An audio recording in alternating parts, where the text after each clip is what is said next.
Nze ndi ready era ndi mu shape ne wagamba lero ne wagamba sawa zino ndi ready okubagana naye.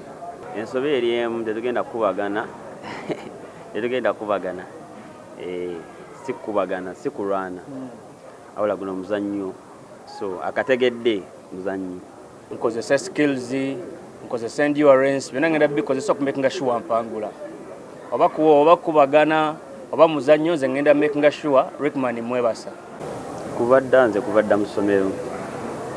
Bampaananga nnyo nalinga nnyo wangizo mu kusolvinga ebizibu era yobanga buzibu bongenda busolvinga. Mukusaaga teri mukuseka wano nzo kubanga nsaaga naawe njogera naawe naye ndantuka mu ring tugenda genda bintu bya ddala. Byonna wabikola ku grenade naye olunaku lwakera nokkiriza fight eno nosala webeereyo wakola nsobi. Kyemmanyi nze nzasinga omukolera ku favor kubanga ettala lyayagala ate nzakola ki nzalina nze masanyalaze nze eno kampuni empya gye balese yayaka light. Bingi mbadde nkimanyi gundi gye yali naye nensimbula nti press gye yali naye nensimbula mu late ate traffic we Kampala omumanyi kati nankeereesa naye nga wamanyi takeera maze nentuuka. Wamanyi takeera? Takeera.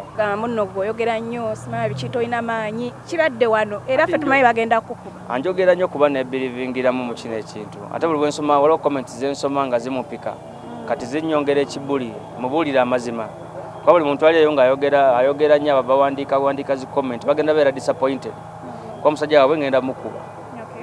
Nno tubadde tumanyi watidde era nga tulowooza ne match yafudde naye. Training gye nkola sisobola kutya mbatu benyinza okutya nawe taba Rickman babiri sisobola kutya era ne bamugattako Rickman omulala ne batuteeka mu ring nga ndi omu nga bali mu babiri era bagenda bawangula.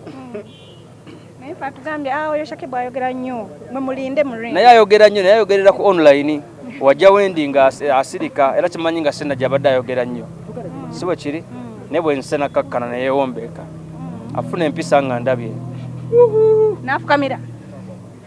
Musajja tafukamira naye ngera yeegirako yekkakkanyamuuko buli walaba campuwe.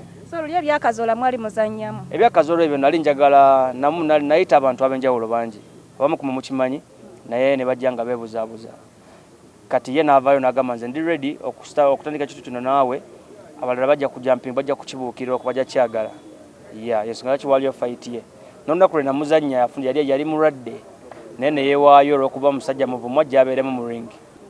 Zari bino byateeka ku fonti yalinako kola obutonero bwamu oba just content? Byali bituufu era sandi byogeddeko naye the fact that yabiteekayo byali bituufu. What happened exactly? Kyo kyatuukawo? Era ajjavaayo ye nga wali nze siri muntu wakuddawo nnyonnyola ebyo kuba nze nali mbimanyi from way back naye saavaayo byogerako era ye yabyogerako walifuna mubuuza ajja byogerako mmo. Okimanyi wali ogenda kufuuka taata? Already ndi naye era nkyayagala obbeera naye era inshallah nja bbeera obudde bukyaliyo ndi musajja azaala naye nawabeera ku myaka 8 so nkyalina time ezaala. Oyagala zaala ebweru? Nkyalina time ezaala naye naba na myaka 5 bameka nkyasobola ozaala bwe kyomanya nti era nja kikola.